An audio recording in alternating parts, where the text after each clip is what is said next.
Kevin avait 22 ans. Il ne faisait pas de bruit. Tous les matins, avant même que le soleil ne se lève, il était déjà au travail.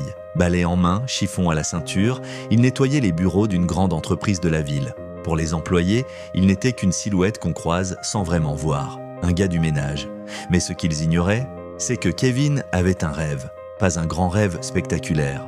Un rêve simple mais puissant. S'élever, apprendre, changer sa vie. Un matin, en nettoyant une salle de réunion vide, Kevin remarque un livre oublié sur une chaise. Curieux, il s'approche. Le titre, « Père riche, père pauvre », il le glisse discrètement dans son sac. Ce soir-là, chez lui, dans sa petite chambre, il lit, une page, puis deux, puis 100, quelque chose s'allume en lui.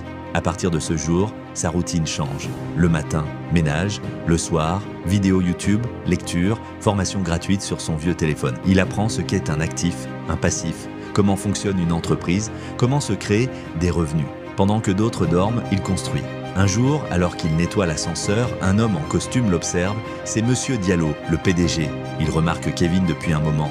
Toujours ponctuel, toujours appliqué, toujours humble. Ce jour-là, il l'interpelle. « Dis-moi, jeune homme, tu fais toujours le ménage ici ?»« Oui, monsieur, tous les jours. » Diallo sourit. « Et tu veux rester là ?»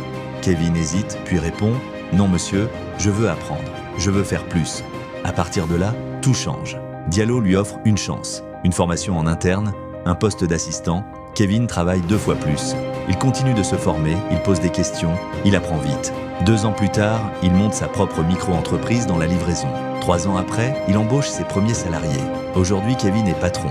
Il ne fait plus le ménage dans les bureaux, mais il continue de nettoyer les excuses, les doutes et les limites qu'on veut lui imposer. L'humilité ne fait pas de bruit, mais elle construit des empires en silence. Et Kevin en est la preuve vivante.